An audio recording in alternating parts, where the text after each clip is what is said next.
Já chegou, isso tudo é pressa para participar, vamos lá então.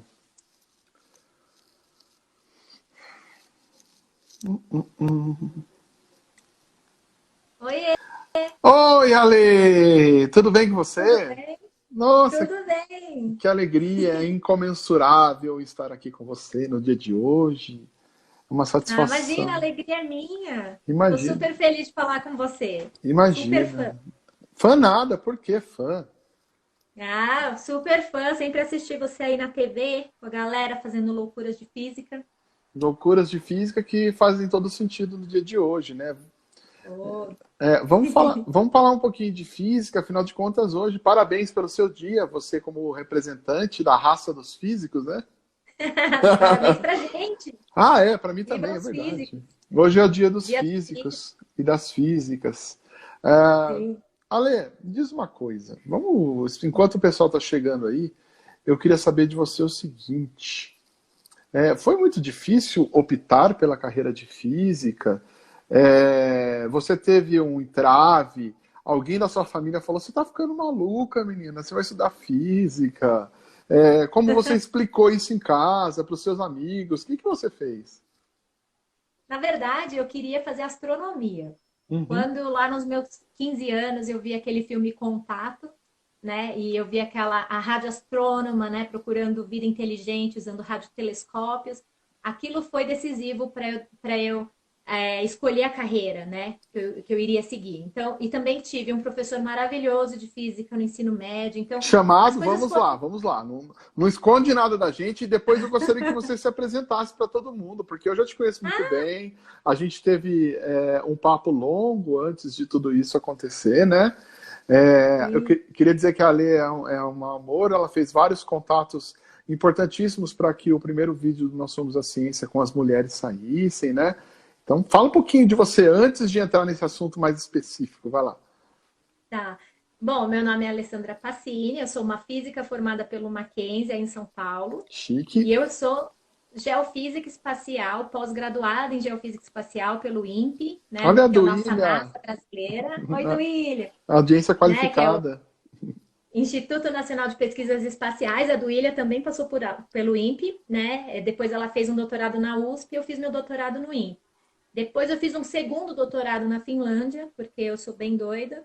E não era necessário para a carreira, mas era uma oportunidade de eu voltar a trabalhar com um grupo que eu amo lá, de raios cósmicos e tal. Então eu acabei voltando lá e defendendo um segundo doutorado na Finlândia.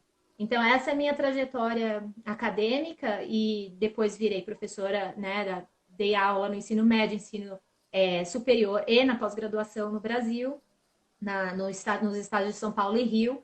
E depois eu casei com um gringo, vim parar nos Estados Unidos, não por questões profissionais, mas por questões pessoais. E aqui me adaptei. Então, tenho trabalhado em institutos de pesquisas aqui no APL, lá da Johns Hopkins, né, Laboratório de Física Aplicada. Trabalhei na NASA como visitante lá no Goddard. E trabalhei no Observatório de Arecibo, que isso meio que fecha o ciclo que eu comecei a te contar, que foi quando eu escolhi a carreira, foi por conta desse filme. E essa radioastrônoma do filme, ela trabalhou em Arecibo, que é esse radiotelescópio gigante de 300 metros de diâmetro, né, que fica no Caribe. E eu depois me vi trabalhando no mesmo radiotelescópio. Inclusive, eu conheci a radioastrônoma Jill Tarter, que foi quem inspirou o Carl Sagan a escrever a história. Né? Olha, Foi inspirada nela, a personagem principal da história. E depois eu tive a oportunidade de conhecê-la. Para mim, foi realmente um fechamento de ciclo assim na minha vida. Foi muito nossa, legal. fantástico, inspirador. Agora, eu queria que você falasse um pouquinho como foi para você se formar em física no começo da sua trajetória, porque é importante a gente comentar essas coisas para que novas pessoas participem da área de ciência, para que a gente traga mais meninas, mais meninos, Sim. todos para a área acadêmica, para que se tornem cientistas de verdade nesse dia tão importante, o dia do físico, né? Dia do físico. Então, como eu disse, quando eu pensei inicialmente em ir para a área de ciências, né, e na área de astronomia, o que eu queria mesmo era ser astrônoma. E na minha época não havia uma graduação mesmo em astronomia em São Paulo. Sempre teve o IAG, né, dando algumas cadeiras na astronomia. Hoje tem o curso, mas na época na USP não havia. E meu pai foi quem trouxe a questão da física para mim. Ele fez uma pesquisa lá, meu pai trabalha na IBM, né? Então ele trabalha com tecnologia e tal. E ele conversou com os amigos dele dessa minha questão, do meu dilema, e eles acabaram trazendo, e meu pai me trouxe um papel, eu lembro, com a carreira de físico, falando que eu podia depois me especializar em astronomia. Então foi, na verdade, ali que eu decidi, tá bom, então eu vou fazer física e depois a astronomia vem depois, né?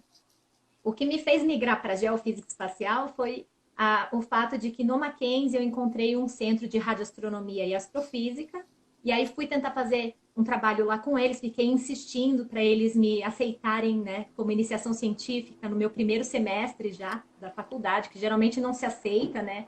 A gente espera o aluno dar uma amaciada ali nos cálculos de física para entrar, né? Mas eles me aceitaram de tanto que eu enchi o saco. O grupo lá do professor Pierre Kaufmann, né, que é o pioneiro aí da radioastronomia no Brasil. E eu comecei a trabalhar com eles e fui meio que migrando mais para próximo da Terra, né? Porque a astronomia é uma coisa mais distante, as galáxias, né, e tal. Ali no grupo a gente estudava o Sol, que é a estrela mais próxima. E depois eu comecei a estudar efeitos do Sol na atmosfera da Terra. Então, quando o Sol explode, o que acontece aqui, né? Tempestades magnéticas. Então, eu fui vindo mais porque a gente chama de clima espacial.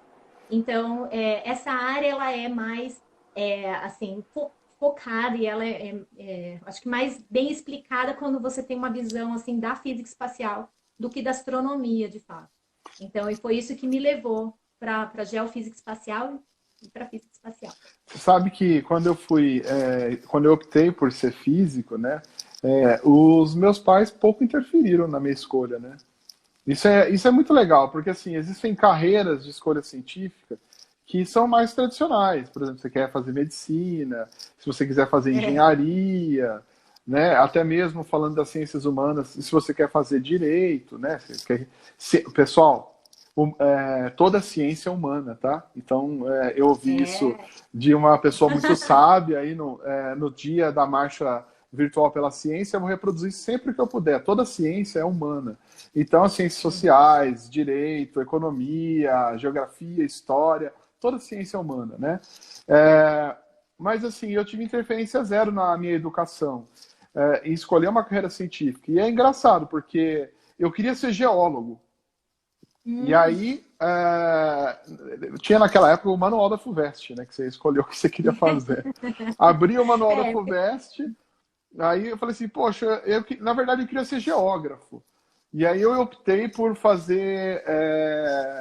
eu não queria ser professor porque eu tinha uma visão errada do que era ser professor. Olha que coisa, né? Eu também tinha. Você tinha, né? E hoje você é o quê? Você é professora?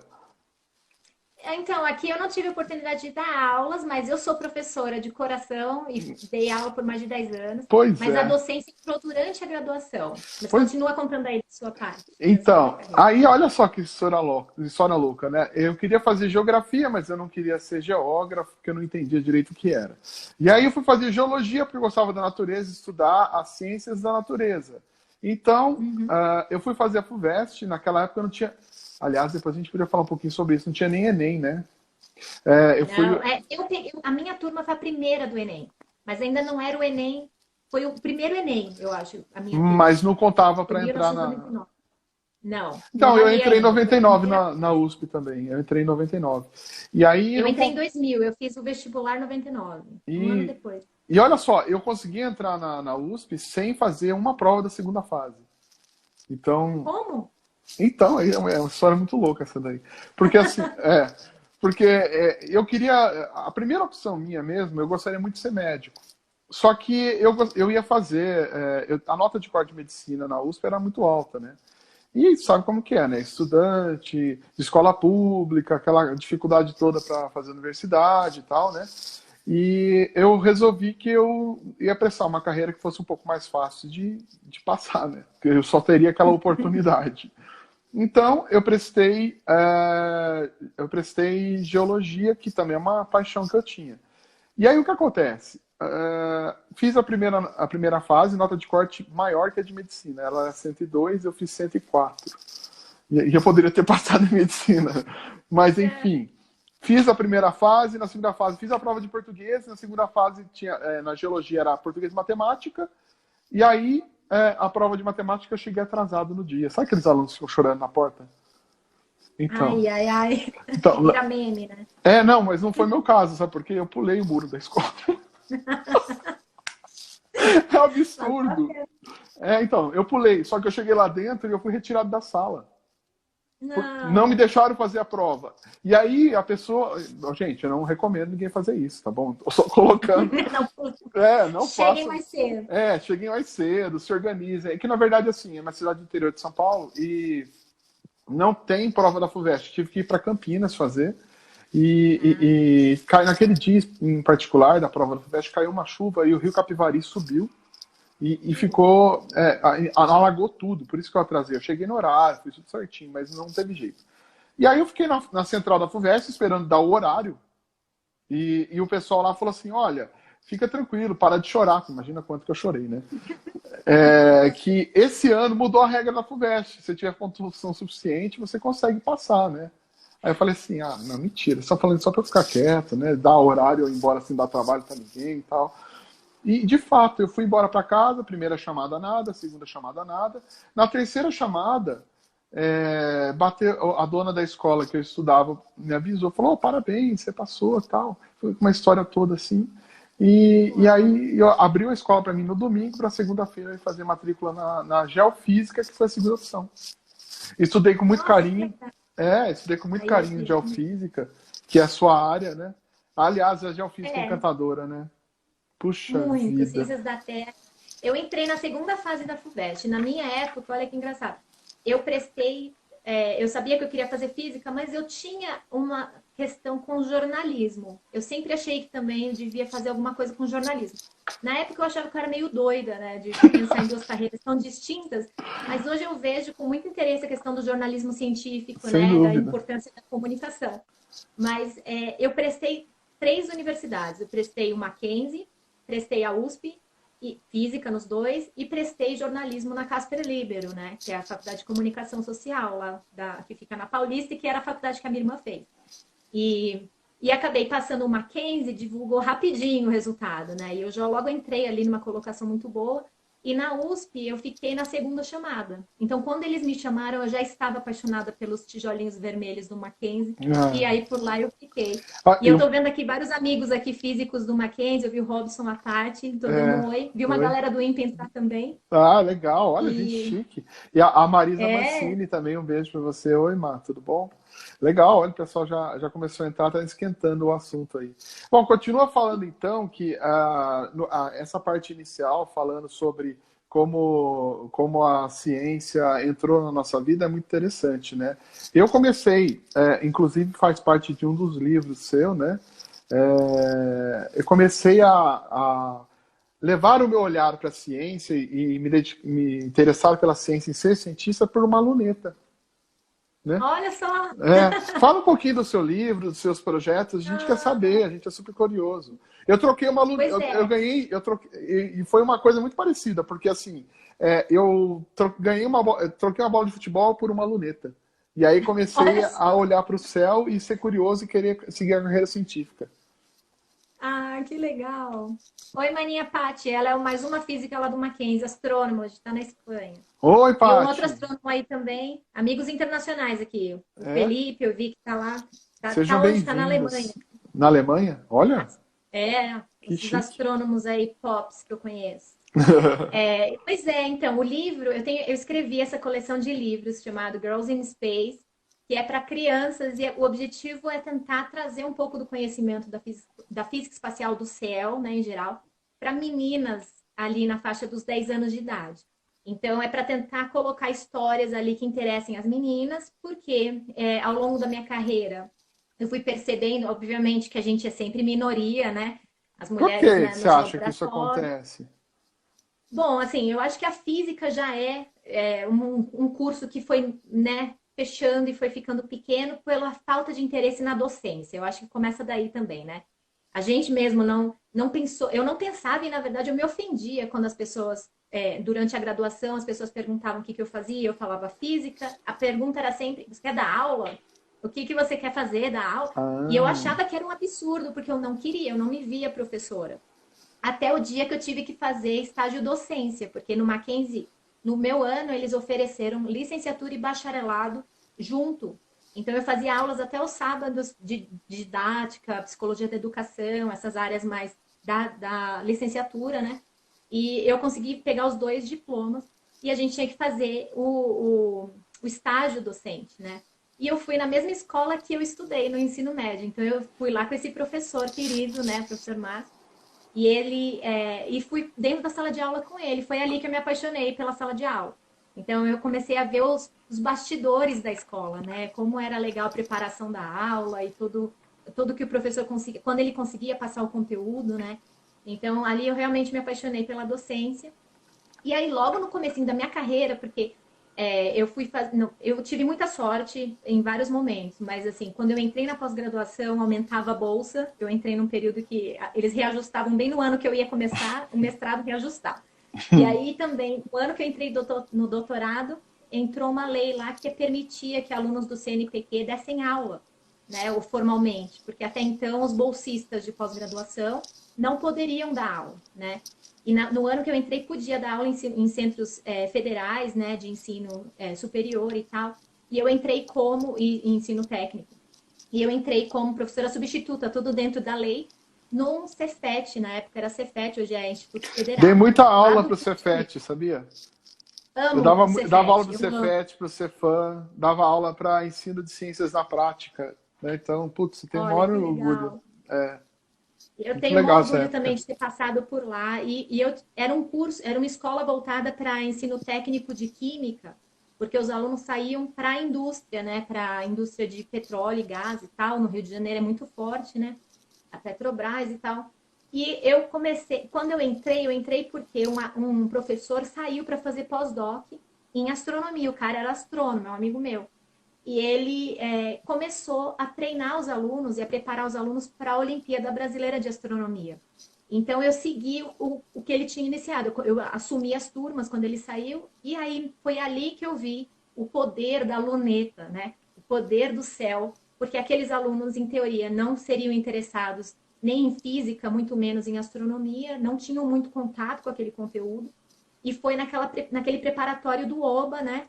Da OBA que eu vi olhinhos brilhantes e duas alunas especialmente me encantaram de uma maneira e me marcaram para sempre, que eram a Rafaela e a Isabelle, eu sempre cito as duas, porque elas ganharam medalha de ouro na OBA e a escola deu para elas um telescópiozinho, né? Como prêmio pelo trabalho. E elas seguiram fazendo iniciação científica júnior, usando aqueles telescópiozinhos para observar as luas e tal, né? De Júpiter, provando lei de Kepler e tal. Então, assim, uma delas infelizmente faleceu no caminho aí, né, por uma tragédia horrível que aconteceu. Ela foi atropelada, estava estudando, brilhantes as duas, assim. E a outra, Isabelle, segue firme. Ela passou por percalços no caminho e hoje está lá terminando o doutorado em física na França. Olha que Então, legal! aquele brilho, na época já me inspirou de uma maneira e eu comecei a história da Isabelle, né, e a Luneta e a Isabelle. E na história elas são mais novas e na verdade é só para mesmo trazer maravilhas do céu, o que poderia inspirar aquela Isabelle com aquela luneta da história. E ali a história foi seguindo e foi crescendo, né? E hoje a gente tem uma coleção, cada livro fala de um tema diferente do céu. O Rafa tá falando aqui. Ah, é para Ah, você é. falar Então, do Girls in Space. então Assim, esse. gente, deixa eu falar para vocês a chiqueza dessa pessoa com quem a gente está conversando hoje. Primeiro, Ale, situe a nossa audiência de onde você fala e que horas são aí onde você está. Segundo, Olha, agora aqui 4h20 da tarde. e você está Tô onde? falando de. Tô no Colorado, tô em Boulder, Boulder, em Estados Colorado, Unidos. certo. Segundo, fala do seu envolvimento com a ONU e quais são os projetos que você toca que fazem com que você seja uma pessoa extremamente brilhante e importante para o movimento Nós Somos a Ciência. Bom, a questão, o Girls in Space, então, é essa coleção de livros que eu escrevi para as meninas, né? Então, a gente passou aí por alguns anos de preparação. Um ex-aluno meu lá da Univap de São José ilustrou os livros. Então, foi tudo feito com muito carinho, pessoas muito apaixonadas. e hoje eles estão disponíveis na Amazon e tal. E tem versão e-book, versão livro, né, hard copy. E por conta desse projeto, eu comecei a ficar envolvida com as questões das Nações Unidas. Então, eles têm todas essas preocupações, tem um escritório dedicado a questões do espaço, que não envolve apenas ciência espacial, mas também direito espacial. Direito espacial? Como assim? Porque precisa de legislatura. Eles precisam saber quem é responsável por lançar um satélite, por exemplo, se cai na cabeça de alguém, quem tem direito aos benefícios do espaço. Um astronauta então, pode ser condenado, então? Quer dizer isso? Sim. Eu tive aí recentemente no Kennedy Space Center e quando eu estava aí nos Estados Unidos, eu li uma notícia que eu achei o máximo. Quer dizer, não o máximo, é porque aconteceu. Uma astronauta foi condenada. Uma astronauta. Você soube dessa história? Foi processada, né, pela ex-mulher? Pela companheira, A companheira processou ela porque ela estava usando informações específicas para movimentar a conta do espaço. É uma coisa de maluco. E aí eu fiquei pensando, poxa, quem é que estava defendendo a causa dela? Então fala mais, tem direito espacial, o que mais? Tem, porque o espaço, assim como, por exemplo, a Antártica, né? Seria um continente... A Antártica é um continente dedicado à paz e à ciência, né? Então, ninguém é dono da Antártica. Todos os países eles podem desenvolver pesquisa sem comprometer o ambiente. Por exemplo, a gente do Brasil tem uma estação antártica lá e tudo isso. A gente vai fazer pesquisa. Eu fui 2 vezes já para a Antártica. Então conta. E a gente... Conta que a gente quer saber. Eu fui trabalhar lá com essas questões de clima espacial. Almirante Ferraz? A estação Comandante Ferraz, né? EACF.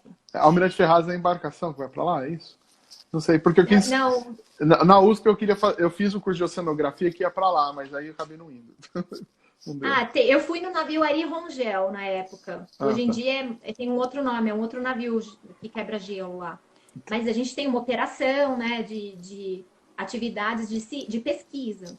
E aí eu fui para trabalhar com dados rádio que se propagam entre a superfície da Terra e a região da alta atmosfera que chama ionosfera. Isso. E depois eu fui coletar rocha para ver efeito de raio cósmico e efeito do Sol no clima, umas coisas doidas. Comandante Ferraz, a Paty está falando. Ó. Isso, a Estação Antártica. Eu estava pensando o que era o A mesmo, era Almirante, eu fiquei confuso. Óbvio que é Antártica. Isso, Paty. A Paty também foi para lá, trabalhou na Estação Antártica, a gente foi parte do programa Antártico em alguns momentos. Mas, enfim, assim como a Antártica não tem dono e deveria ser usada para a ciência e para a paz, existe também a questão do espaço ser um bem, né, que é de todos nós.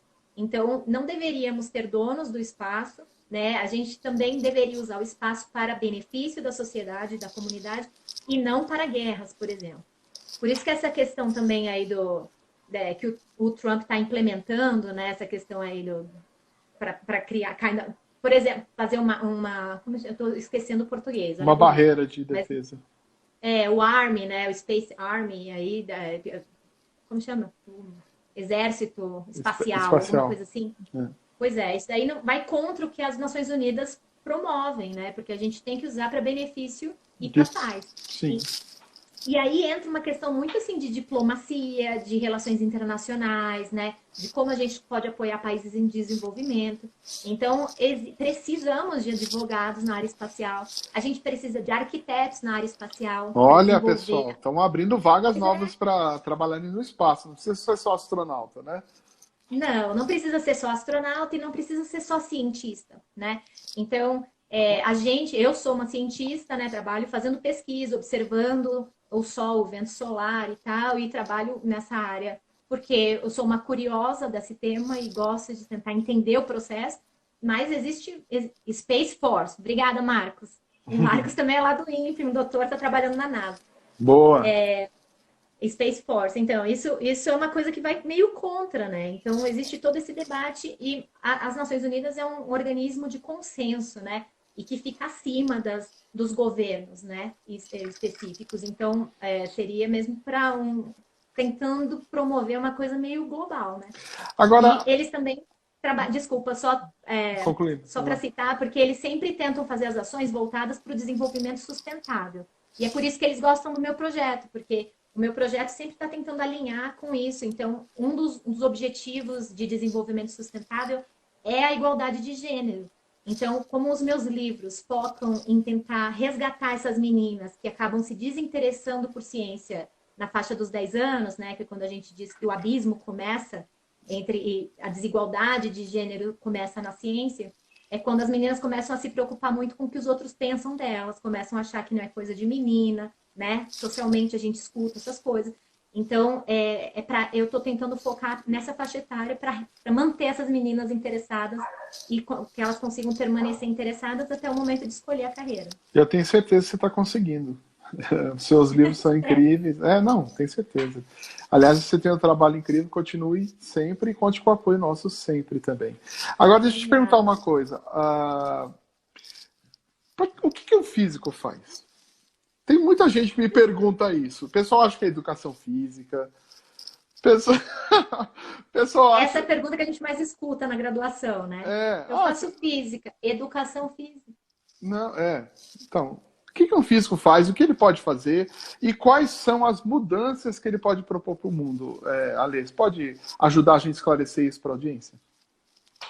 Eu posso tentar cobrir aqui tantas das possibilidades de atuação do físico, né? Porque são muitas.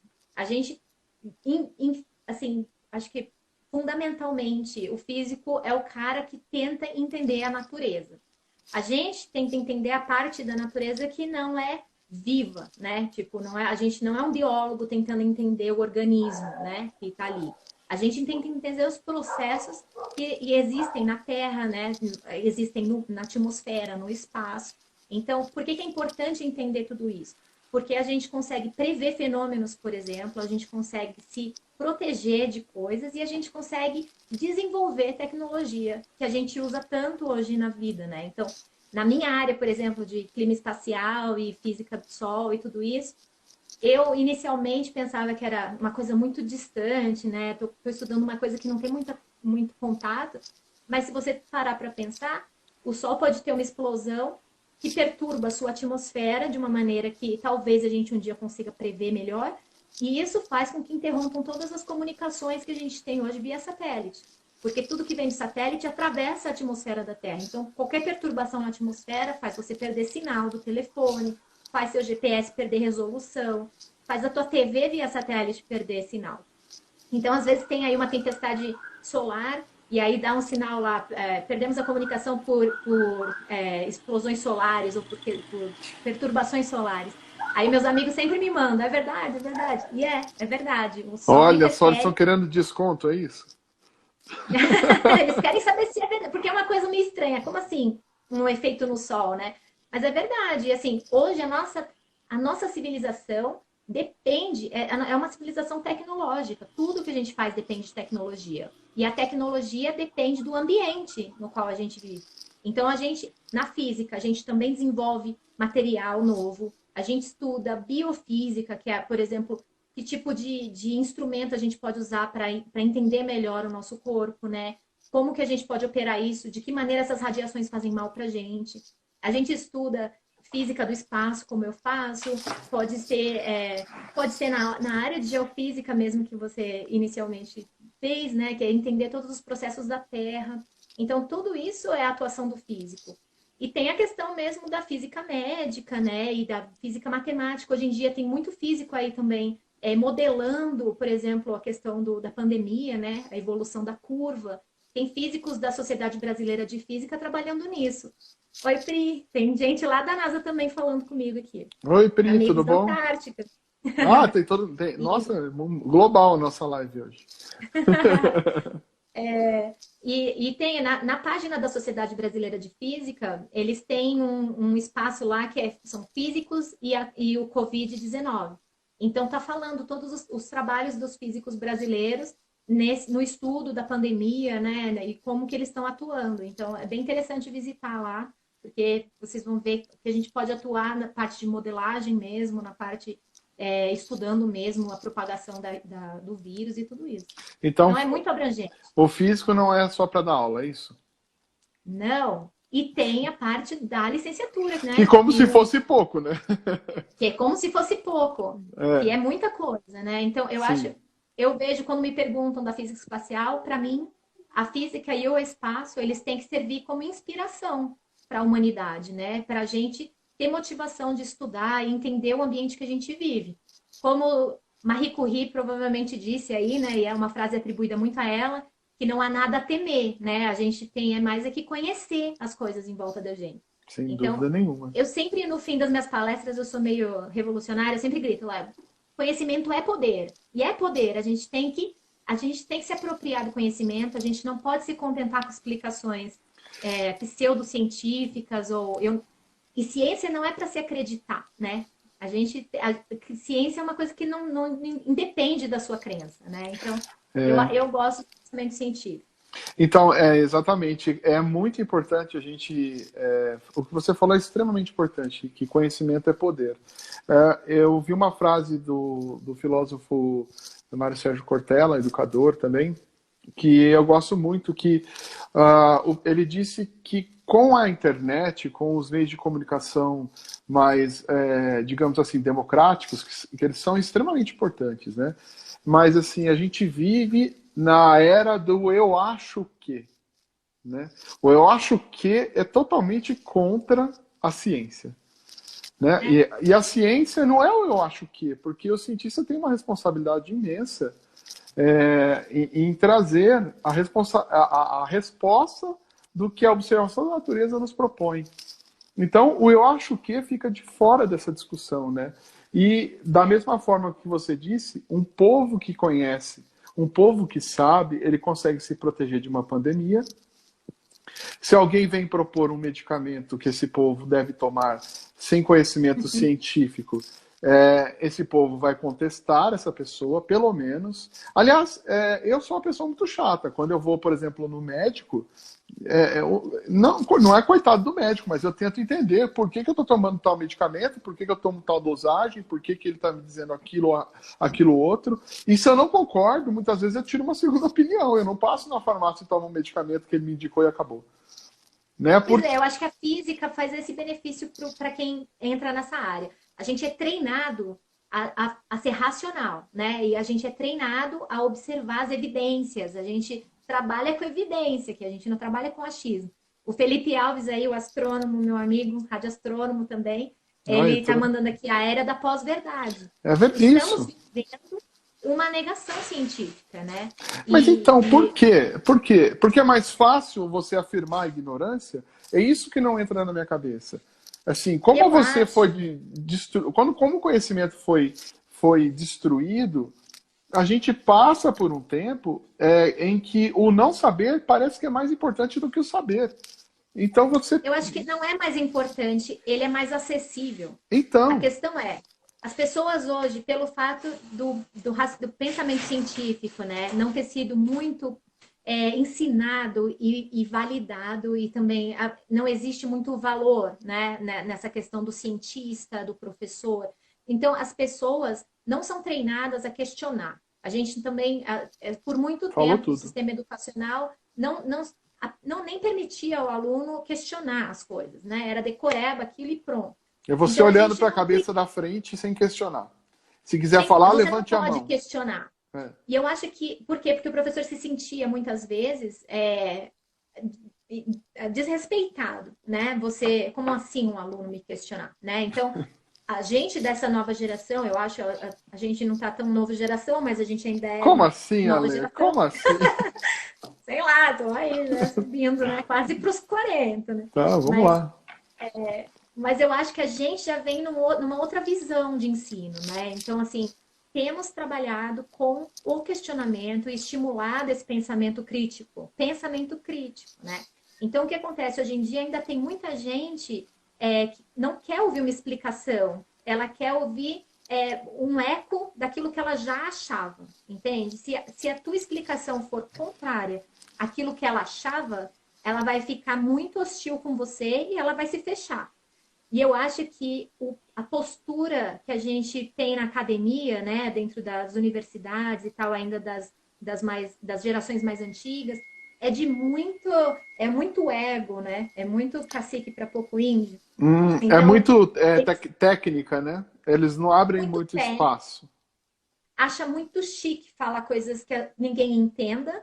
Então, minimiza as perguntas, não entende a importância das perguntas, das mais simples possíveis, né? Da oportunidade que você tem em explicar um conceito. Então, os cientistas, em geral, eles se afastaram da sociedade, né? Essa é a minha visão. Por uma questão mesmo de se colocar ali na torre do castelo e eu falo de coisas que ninguém entende. Mas isso não é Então, culpa do... Isso não é culpa do detentor do conhecimento. O poder que o conhecimento traz também afasta as pessoas pelo medo. Porque eu vou dizer uma coisa. Recentemente, a Anitta, ela fez uma live com a Priori e ela falou assim, eu não sei o que são os 3 poderes. E ela foi extremamente hostilizada. Entendeu? Absurdo. Só que a Anitta fez uma pergunta que muitas pessoas não sabem o que representam os 3 poderes da nação brasileira. Entendeu? Exato. Não é um crime não saber. Não é. E qual é o papel do professor, Ale? O papel do professor é abrir os braços para as perguntas e esclarecer aquele conceito, né? E eu acho que tem muito professor que se coloca numa postura muito distante do aluno em sala de aula. Muitos cientistas se colocam lá no trono, né, na torre, e ficam distantes da sociedade, sendo que muitas das pesquisas, a gente não pode esquecer, são feitas com dinheiro público. Então, a gente, por obrigação, tem que comunicar o que a gente faz para a sociedade civil. Muito bem colocado. Né? Da sociedade civil. Mas a gente tem que falar, a gente tem que saber falar e a gente tem que saber explicar, até para... Aqui nos Estados Unidos, o que eu vejo é muito mais clara essa questão da responsabilidade que você tem em usar dinheiro público nas suas pesquisas. Então, assim, você tem, até o nosso CNPq aqui, que é o INSS, você, na hora que submete um projeto, você tem que colocar claramente qual é o impacto social disso. Então, assim, o que para a sociedade, o que de volta você vai trazer, né? O que você vai dar de volta para a sociedade. Então, que é o que eles chamam de broader impact. Então, você tem que falar, eu vou treinar aluno, né? Porque você tem que entender que você está trazendo gente aqui, ó, puxando gente da nova geração, isso é um favor. Isso não é um favor, isso é sua obrigação. É uma obrigação. Isso é uma coisa maravilhosa. Isso é um benefício. Na universidade, aqui, bom, você estudou aqui, mas assim, na USP, por exemplo, o professor que faz pesquisa, ele é obrigado a ser docente, né? Então, não deveria ser uma obrigação, é uma coisa que é natural, porque ele vai compartilhar o conhecimento por ele estar na academia, né? E a gente sabe que tem muitos professores que falam, puxa, agora eu vou perder meu tempo, que eu deveria lá ensinar, que eu da minha pesquisa, e vai, às vezes, com má vontade de ensinar as novas gerações. Isso. Melhor nem entrar nesse tema, porque eu já perdi tantos amigos. Eu passei 1 ano na universidade que eu trabalhei em São José, na Univap, sendo coordenadora. Eu já fiz apresentação na Univap, já. Muito legal. Eu amo a Univap. É muito legal, uma universidade privada maravilhosa ali da região do Vale do Paraíba. E temos pesquisa, a gente tem um centro de pesquisa ótimo, a gente tem astrônomos trabalhando, tem um departamento de física e astronomia, que era o que eu trabalhava, e dava aula na pós-graduação. A gente tem alunos doutores saindo de lá, né? Doutores em física espacial e astronomia. E eu, quando fui coordenadora das engenharias, lá da parte do ciclo básico das engenharias, eu briguei com algumas pessoas porque eu via colegas entrando em sala de aula com nenhuma responsabilidade sobre o conteúdo, né? E assim, entrando como se fosse uma perda de tempo mesmo. E esse cara, certamente, as pessoas muito produtivas, mais produtivas do que eu na ciência, publicando, adoidado e tal, porque achando que é muito mais legal, né? Você tem muito mais status se você tem pesquisas em andamento do que se você está lá dando aula para o aluno. Para mim sempre foi o inverso, assim. Eu tenho muita responsabilidade como educadora em saber que eu não entro em sala de aula se eu não estiver preparada. Então, assim, tem alguns alunos aqui que eu estou vendo entrando e meus alunos sabem que eu não entro em sala de aula sem ter preparado a aula. E para mim sempre foi prioridade os alunos, depois a pesquisa. Me prejudiquei em alguns momentos na minha produtividade, mas eu não me arrependo, porque isso eu acho que é o mais importante você fazer. Um fator humano, né? O fator humano, claro. Com certeza, faz toda a diferença. Agora, me diz eu queria que você falasse um pouquinho mais sobre os seus trabalhos em geral, porque você, na verdade, é um estímulo para os jovens, é estímulo para as outras pessoas seguirem a carreira científica. E eu queria que essa mensagem ficasse nesse dia tão importante, que é o dia do físico, né? E, na verdade, o dia da física. E falasse do seu site, dos seus trabalhos, e falasse também da importância do tipo de trabalho, porque é muito sensível o seu site, né? Eu li muita coisa que tem lá, por isso eu falei dos seus livros, eu achei o máximo. Eu queria que você falasse um pouco mais sobre isso. Eu abri esse blog aí, eu sempre tive blog, eu sempre gostei de escrever, né? Depois que eu entendi essa questão de eu ter prestado jornalismo também. Porque eu realmente gosto da comunicação. E eu sempre tive as minhas alunas, principalmente, sempre me seguindo, me apoiando. E, assim, todas as minhas teses são dedicadas aos meus alunos também, porque foi fundamental para que eu persistisse, né? Em alguns momentos ao longo do caminho aí, a gente se desmotiva porque é pesado, porque a gente está tendo colegas ali que te cortam ali, te puxam tapete, coisas assim, que acontecem muito na academia ainda hoje. Eu me desmotivei em muitos momentos, mas assim, o fato de ter alunas olhando para mim me fez continuar, sabe? Então, eu achei que quando eu fosse abrir esse blog que você está falando, que é o que diz a física, eu achei que eu estivesse falando com essas alunas, né? E na verdade o jogo virou quando eu abri o canal no YouTube. Então eu abri no fim do ano passado, em setembro do ano passado, eu abri um canal no YouTube porque eu sinto muita falta dos meus alunos. E, assim, desde que eu mudei para os Estados Unidos, eu não tive a oportunidade de dar aulas. Hoje eu trabalho num centro de Boulder, né? Então, eu estou fazendo pesquisa mesmo, eu não estou dentro de sala de aula. E eu tive uma aluna de verão, de curso de verão, no ano passado, que me estimula, mas, assim, é muito pouco para mim. Eu sinto falta do contato. Então, eu abri o canal pensando em falar com os meus alunos. E falo sobre física espacial e física em geral, né? E acabou que a minha audiência, ela é masculina, de pessoas da minha idade, mais ou menos a média, ou mais velhas do que eu. Então, de Nossa, 35, super velha, é 35. uma pessoa super difícil, né? E Queria eu aproveitar só entendo um muito. momentinho para dar um alô pro professor do CID, foi meu professor no ensino médio, e ele é físico também. Parabéns, professor! Parabéns. E Parabéns a todos nós, né? ele tem um blog no UOL muito legal, Física na Veia, você deve conhecer, ele fala de astronomia, ganhou prêmios internacionais de divulgação de astronomia na internet. Sim. Muito bom. Isso, A audiência isso quase... é uma coisa que eu ainda quero entender bem, né? A divulgação, porque a gente não tem treino para falar com o público em geral, né? Embora eu tenha feito a licenciatura, né, que é para falar com alunos, né, como passar o conhecimento ali dentro de uma sala de aula, a abordagem é totalmente diferente, porque a postura do aluno é diferente quando te escuta, né? Ele tá ali Sem com a dúvida. cabeça aberta. E quando você fala num vídeo no YouTube, sabe Deus o que está acontecendo com sua audiência, né? O cara às vezes está te ouvindo lá para te xingar, né? Porque ele quer te desqualificar, ou sei lá. Então, a maneira como você tem que prender a tua audiência lá nos 15 primeiros segundos, né? Então, tudo isso eu tenho estudado agora, desde que eu abri o canal, porque eu tive aí o apoio de alguns outros YouTubers de ciência aí do Brasil, Cita, que estão cita, tentando me cita, cita. levantar.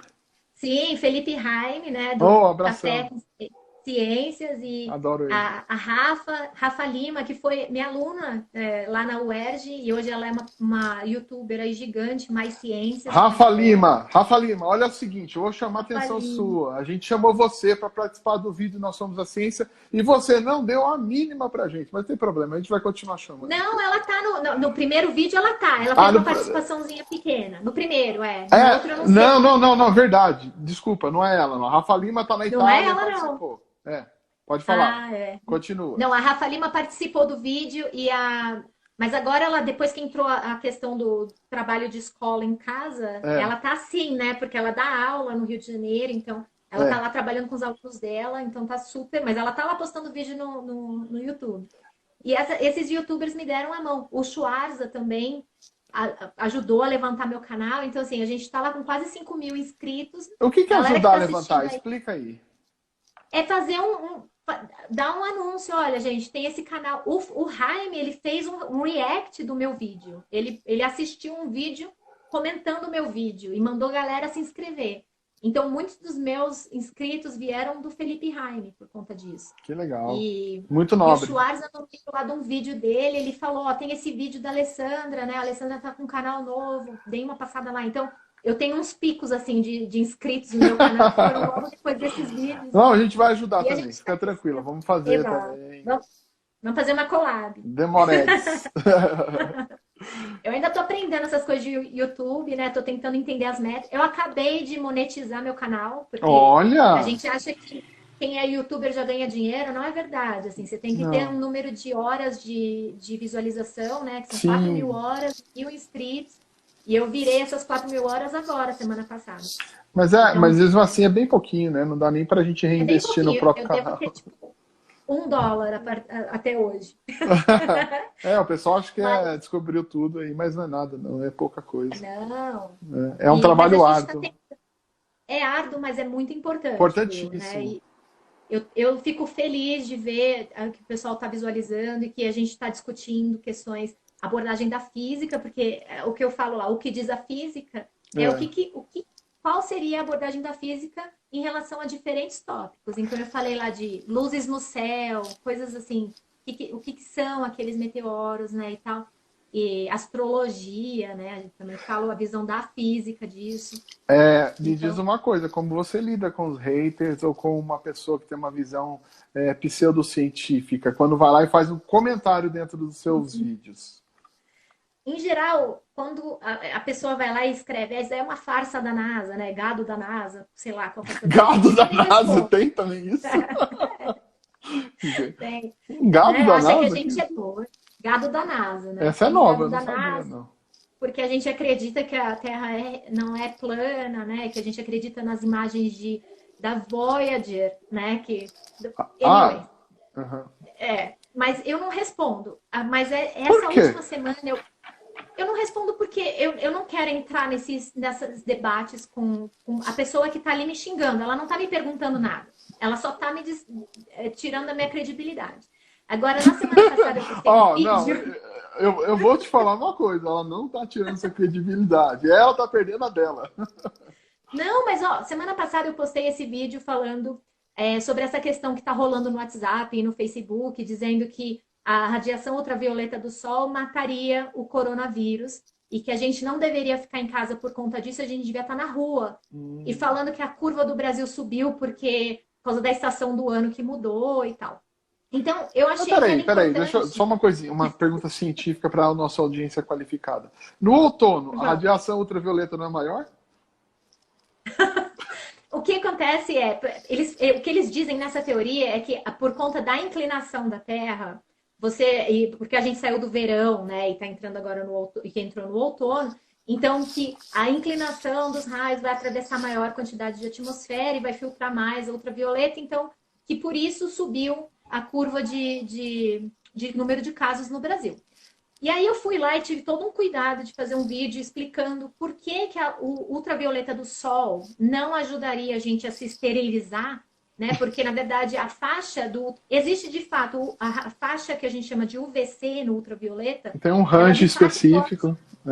que é a mais energética dentro da faixa do ultravioleta, né? Então, nessa faixa de frequência, de fato, você consegue penetrar lá e alterar o material biológico. Pode ser o DNA ou o RNA. Isso é verdade, tanto que eles fazem lâmpadas UV, UVC. Os físicos lá da USP de São Carlos, eles doaram para a Santa Casa 2 rodos com lâmpadas ultravioletas nessa faixa de frequência para esterilizar o chão do hospital.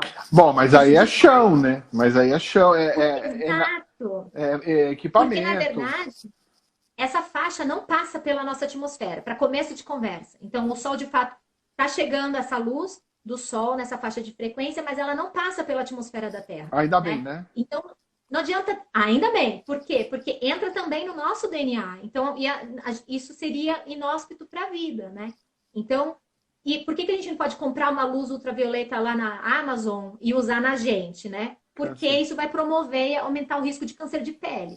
Então, eu fui lá e fiz todo um vídeo sobre isso, porque meus amigos estavam me marcando nessas publicações, pedindo explicação, me mandando pelo WhatsApp. Que loucura é essa? Isso é verdade? Não sei o quê. Aí teve um cara que entrou lá e falou que eu era um desserviço social, que isso era mentira e que eu estava matando as pessoas com o meu vídeo. Aí eu fiquei brava. Me diz uma coisa, você clicou nessa pessoa, você entrou no perfil dela, você viu se ela era um robô. Não, porque tem Não, eu disso. não. Qual é o papel Tem. da física ou da ciência nas fake news? Eu acho que a gente, sinceramente, assim, eu não sei, o Felipe está escrevendo aqui, não dá, a gente não pode dar palco para negacionista, né? Eu acho que a gente tem que tentar trazer a informação e explicar qual é o conceito de fato. Talvez a gente possa usar os fake news como gancho, como oportunidade de discutir conceitos, como eu tentei fazer nesse vídeo. Então, assim, Concordo, você está mas perfeito na colocação. eu não quero ficar em debate com uma pessoa que está ali me dizendo que eu estou matando as pessoas. Aí eu já escrevi logo assim um peteleco. Os meus próprios inscritos, eles são muito educados. Tá, Já foram lá imagino. e desmoralizaram o cara. Mas quando eu falo de tirar meu crédito, né, me desmoralizar, o cara imediatamente, na hora que ele começou a escrever um monte de comentário falando essas coisas absurdas e falando que eu estava mentindo e falando que eu nem devia saber física e que não sei o quê, explica, isso nem é da sua área. Então, assim, as pessoas tentam te destruir, assim, para tirar seu argumento. Então, assim, hoje em dia a gente tem gente ouvindo a ciência só para realmente ecoar o que ela acredita. Se não está ecoando o que ela acredita, ela te desmoraliza. Então, é uma coisa que eu não sei lidar bem, não. Então, deixa eu colocar uma pimenta na conversa, então. Ó, tá preparado? Não, mas tá. Mas manda aí. Vamos lá. Ó, pensa comigo. Se a gente parar de responder, mesmo as pessoas que não concordam conosco, como a gente vai fazer as pessoas que estão na dúvida pensarem que a ciência é importante e não é que a Terra é plana?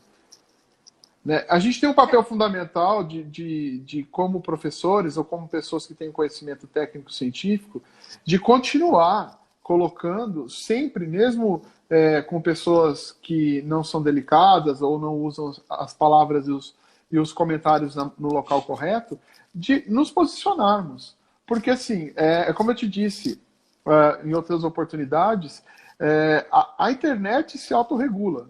Né? Se você tem um trabalho sério, consolidado, consistente, como é o seu caso, como é o caso do Ciência em Show, como é o caso do Nós Somos a Ciência, você coloca um vídeo de brincadeira lá e começa a vir um monte de comentários. Tem os haters, os robots, os potes, os rebotes, a boiada, tem todo mundo lá. E aí o que acontece? Quando a pessoa faz um comentário que é desproporcional ao trabalho que é feito de maneira séria, por qualquer motivo que seja, a própria audiência regula o comentário. Verdade. Eu fico nervoso também várias vezes. Você pensa que nos vídeos que a gente faz não tem esse tipo de comentário malicioso. Às vezes tem gente de... Eu vou dar um exemplo. Já aconteceu no canal do Ciência Show da gente colocar um vídeo de um menino que era muito fã do Manual do Mundo, do Iberê, e ele fala, vocês não são o Manual do Mundo para ficar falando disso. Mas o Iberê é meu amigo. Aliás, eu não sou o Manual do Mundo. O Manual do Mundo é o Manual do Mundo. O Ciência Show, a Lê Pacini é a Lê Pacini, e assim por diante. E não tem esse tipo de competição. Existe, eu acho que a inteligência da internet, ela se regula. Não tem como a gente pautar o que as pessoas vão escrever. Tem como a gente pautar o que a gente faz, né? Mas, Will, eu quero que o meu espaço seja inclusivo e que as pessoas se sintam à vontade de fazer perguntas, por mais absurdas que elas possam parecer, porque eu sou receptiva a qualquer tipo de questionamento. O que eu não sou receptiva é a grosserias. Então, assim, o cara chegar lá e falar que eu tô matando as pessoas, aí acabou com o meu dia, entendeu? E aí eu acabei com o dia dele também. Então, aí eu já não levo bem. Agora, eu acho que a gente tem que abraçar as perguntas e eu quero que seja um espaço, inclusive... E eu tive vários exemplos ao longo desses meses aí, quase 8 meses de canal, de pessoas que vieram com pensamentos diferentes, né? Com aquela mentalidade errada ou com conceito errado na cabeça. E que nas discussões e no vídeo, elas mudaram de opinião. E me agradeceram, mandaram e-mail e tal. Então, eu fico muito, muito feliz ao ver que as pessoas, algumas estão abertas mesmo ao conhecimento. Agora, o que eu acho é que hoje em dia é difícil a gente alegar falta de acesso à informação. É claro que não todos, né? Tem uma parcela gigante que não tem acesso mesmo por questões econômicas, né? Mas as pessoas que estão lá no meu canal, que estão no YouTube surfando ali, essas pessoas têm acesso. Então, assim, não é falta de informação. Às vezes, falta de clicar, de sintonia, porque a pessoa acha que aquilo tem que reforçar o que ela já acha. E isso, a ciência não tá nem aí porque você acha, meu irmão, né? A ciência vai te falar o fato que foi validado cientificamente, seguiu a metodologia científica, é estatisticamente relevante, então aí a gente vai falar.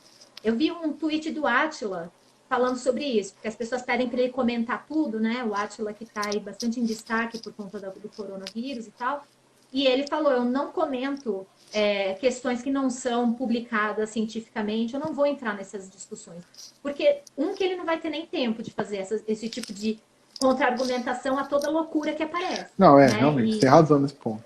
Né? E assim, mas ele discute os resultados que foram publicados. Então eu tenho tentado manter nesse nível. Eu tenho sempre botado muitas referências e eu sempre falo lá no meu canal a importância da gente verificar as fontes, da onde você ouviu essa informação, né? Foi o tiozinho do WhatsApp que te passou, foi alguém que está negando aquecimento global, né?